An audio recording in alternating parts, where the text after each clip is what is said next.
اگر آپ کے کھانے میں نمک نہ ہو تو لذت ملے گی؟ وہی گوشت ہے، نمک نہ ہونے کی وجہ سے لذت نہیں ملتی۔ ایمان آپ سب کے اندر ہے لیکن لذت نہیں ملتی۔ نمک کا کام عبادتیں کرتی ہے کہ اگر ایک بندہ ایمان کے تقاضے کے مطابق عبادتیں کر رہا ہے تو وہ عبادتیں گویا کہ کھانے میں نمک کی طرح ہے جو انسان کی لذتیں کرتی ہے۔ جس دن آپ کو ایمان کی لذت چاہیے وہ آپ کے لیے اعمال ہے۔ اور اس کے بعد آگے فرمائے گا وَحَيَاتَكَ قَبْلَ مَوْتِكَ، اپنی زندگی کو غنیمت سمجھیں آپ اپنی موت سے پہلے۔ آپ کی زندگی ہے، آپ کے سامنے بے شمار لوگ رخصت ہو جاتے ہیں، ہو رہے ہیں۔ ابھی پچھلے سال جو موت کی جو شرح تھی آپ خود حیرت زدہ تھے۔ ہر دن اعلان، ہر دن اعلان، ہر دن 2 4 اعلان، سب کچھ آپ کے سامنے ہوا ہے، ساری مصیبتیں آپ کے سامنے ہوئی ہیں، لیکن پھر بھی حالات جس کے تس ویسے ہی ہے نہیں۔ جب 5 کی قید تھی تو ہر کوئی 5 میں شامل ہونا چاہتا تھا، ٹاپ 5 میں میں ہی رہوں، ہے نہیں۔ جو شاید مسجد میں کبھی نظر نہیں آتا تھا وہ بھی کہتا تھا کہ اس 5 میں میں بھی رہوں گا۔ آج جب کہ 5 میں 0 0 لگا لیجئے، اتنی کوئی حد نہیں ہے، سب غائب ہے۔ اب نہیں پتا ہے، اب جذبہ نہیں نظر آ رہا ہے۔ جب پابندی لگائی گئی تھی تو میں تو پڑھوں گا، امام صاحب میں تو پڑھوں گا، 5واں 6واں کسی اور کو تلاش کرنا، بڑا جذبہ تھا۔ وہ جذبہ نہیں تھا، وہ بس ایک انسان کی ایک کیفیت تھی جو ایک وقت ابھری تھی۔ اگر جذبہ ہوتا تو وہ آج بھی برقرار۔ کیا اس قید و بند کے ساتھ ابھی آپ کو نصیحت نہیں ملی؟ ہماری عبادت گاہیں بند کر دی گئی تھی، ابھی اس سے بڑی کوئی اور نصیحت کی چیز ہو سکتی ہے کیا؟ آپ کو آپ کے گھر میں بند کر دیا گیا، اس سے بڑی کوئی نصیحت کی چیز ہو سکتی ہے کیا؟ یہ تو بتانے کی چیز ہے ہی نہیں، یہ تو خود ہی آپ سمجھ سکتے ہیں۔ حالات یہاں تک بگڑ چکے ہیں، یہاں تک حالات ہو چکے کہ پوری دنیا میں قید و بند کی یہ صورتیں ہو گئی، تب بھی ہمارے لیے اعمال نہیں، وہی مستیاں گلیوں میں ٹہل کر۔ تو اپنی زندگی کو آپ غنیمت سمجھیے۔ اللہ تعالیٰ نے حیات مستعار آپ کو عطا فرمائی ہے، چند دنوں کے لیے مانگ کر کے ادھار کے طور پہ آپ لائیں گے، اور جو شے ادھار کی ہوتی ہے انسان اس کا مالک نہیں ہوا کرتا۔ آپ اپنی زندگی کے مالک نہیں ہیں کیونکہ اللہ تعالیٰ نے مقرر کر۔ حضرت حاتم رضی اللہ، گھبرا تو نہیں رہے آپ لوگ جی؟ حضرت حاتم رضی اللہ تعالیٰ عنہ سے لوگوں نے پوچھا کہ آپ اس طرح سے عمل میں کیسے مصروف ہو جاتے ہیں؟ ایمان کے تقاضے کو پورا کرتے ہوئے آپ ہر طرح کا عمل کیسے کر لیتے ہیں؟ آپ نے اپنے اعمال کی بنیاد کن چیزوں پر رکھی ہے؟ تو انہوں نے کہا، غور سے سنیے، بڑی نصیحت آمیز بات انہوں نے بتائی۔ 4 چیزوں پر میں نے اپنے عمل کی بنیاد رکھی ہے۔ اگر ان 4 چیزوں پہ انسان، ہم اور آپ بھی عمل، میں بھی اسی میں شامل ہوں، اگر اس پر عمل کر لیں تو ہمارے اعمال کا بھی وہی۔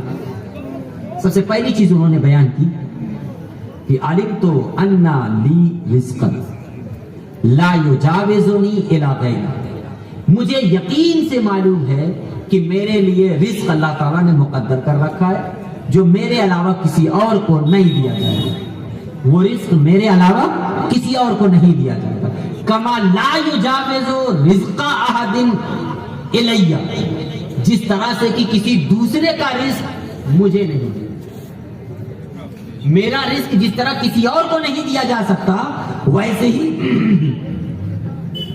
دوسرے کا رزق مجھے نہیں۔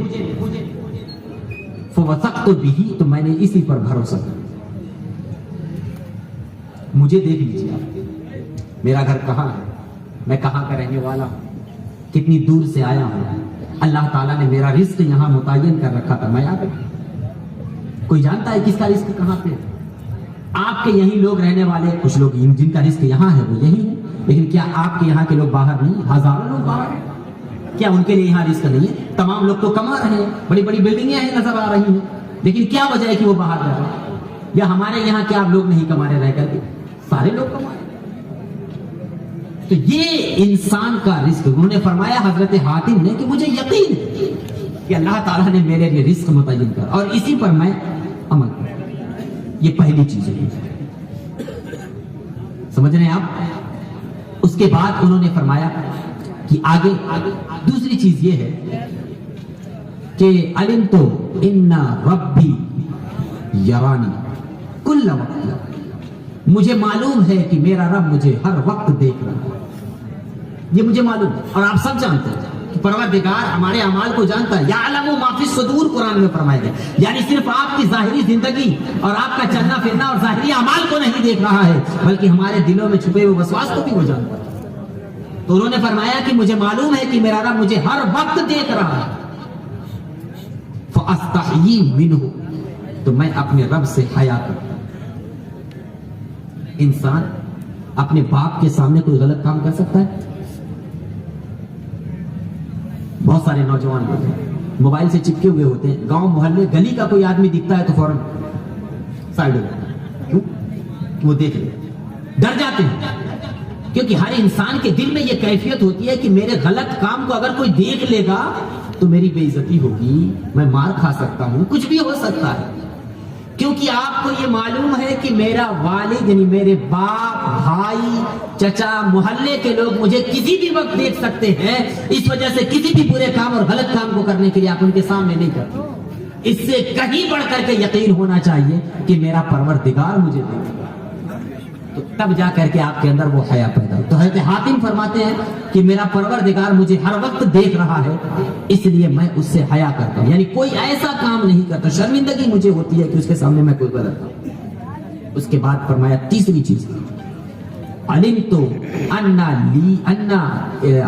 علی فرضا لا یؤدی بہ غیری، مجھے یقین سے معلوم ہے کہ مجھ پر کچھ چیزیں اللہ تعالیٰ نے فرض کی اور وہ میرے علاوہ کوئی نہیں ادا کر سکتا۔ نماز پڑھنی ہے تو میں ہی پڑھوں گا، میرے حصے کی نماز آپ نہیں پڑھیں گے، آپ کے حصے کی نماز میں نہیں پڑھوں گا۔ روزہ رکھنا ہے تو روزہ آپ رکھیں گے، ہم رکھیں گے الگ الگ، ہمارا روزہ آپ یا آپ ہمارا روزہ نہیں رکھیں۔ تو انہوں نے کہا کہ مجھے یقین سے، اور ہر ایک کو معلوم ہے کہ اللہ تعالیٰ نے کچھ چیزیں ہم پر فرض کی ہیں، لا یؤدی بہ غیری، اور وہ میرے علاوہ کوئی ادا بھی نہیں کر سکتا۔ فانا مشغول بہ، تو میں اس میں مشغول ہو گیا، میرا کام ہے میں کروں۔ گھر میں دیکھ لیجیے ہر ایک کا کام بٹا ہوا ہے نہیں؟ کاروبار ہے تو وہ الگ ہے، کاروبار میں بھی مختلف جہتیں ہیں، تم کو فلاں جگہ جانا، تم کو فلاں جگہ، تم کو فلاں کام کرنا ہے، ہر ایک کا کام تقسیم۔ عورتیں ہیں ان کا الگ الگ کام تقسیم، سب اپنا اپنا کام کر رہے ہیں۔ تو جس طرح سے گھر کی ذمہ داری اور فرائض ہم انجام دیتے ہیں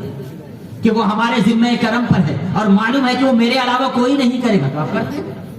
تو ایسے ہی جو فرائض اعمال کی شکل میں اللہ تعالیٰ نے ہم پر نافذ کیے، نماز، روزہ، حج، زکوٰۃ، عبادات کی شکل میں، آپ کو بھی معلوم ہے کہ اس کو میرے علاوہ کوئی ادا نہیں کر سکتا۔ فانا مشغول بہ، تو مشغول ہو جائیے۔ یہی پیغام ہے، یہی اصل ہے۔ اس کے بعد آخری چوتھی چیز حضرت حاتم بیان کر رہے ہیں، وہ کہتے ہیں کہ علمت ان لی اجلا، مجھے معلوم ہے کہ اللہ تعالیٰ نے میرے لیے ایک وقت مقرر کر رکھا ہے۔ آپ سب کو معلوم ہے، کیا آپ نہیں جانتے ہیں کہ آپ کو مرنا ہے؟ کوئی جو کھڑا ہو جائے اور ہاتھ اٹھا کر دے مجھے نہیں مرنا ہے؟ ہر ایک کو مرنا ہے۔ تو وہ بھی کہہ رہے ہیں کہ مجھے معلوم ہے یقین سے کہ مجھے ایک دن مرنا ہے، ایک وقت مقرر ہے۔ جب میرا وقت مقرر ہے تو وقت مقرر ہے تو وقت کو غنیمت سمجھتے ہوئے اس کو استعمال کریں۔ اور وہ فرماتے ہیں کہ میں اپنے ہر لمحے کو، ہر گھڑی کو اور ہر گزرتے ہوئے وقت کو یہ سمجھتا ہوں کہ یہی میرا وقت مقرر ہے۔ اور جب انسان اپنے گزرتے ہوئے اوقات میں سے ہر وقت کو اپنا آخری وقت سمجھے گا، عمل کی طرف راغب ہو جائے گا۔ آپ دیکھ لیجئے بہت سارے لوگ جو جوانی میں عبادات کی طرف نہیں ہوتے ہیں، وہ عمر ڈھلتے ہی ان کے انداز بدلنے لگتے ہیں اور پھر وہ عبادات کی طرف مشغول ہوتے ہیں۔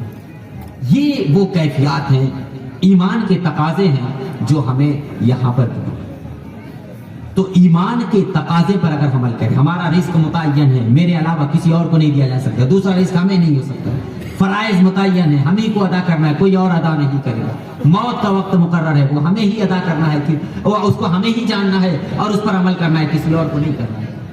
تو یہ وہ بنیادی چیزیں جو ہم نے آپ کے سامنے رکھی ہیں ایمان کے تعلق سے اور ایمان کے تقاضے کے مطابق، اللہ رب العزت ہمیں اس پر عمل کی توفیق عطا فرمائے۔ بس آخری بات تھوڑی طرف اب اس کے بعد، اچھا، ایمان کے تقاضے کی تکمیل کے بعد ہم نے بتایا تھا، حدیث بھی بیان کی کہ اسلام کی بنیاد جو 5 چیزوں پر ہے، ایمان کے بعد سب سے پہلی چیز آتی ہے نماز۔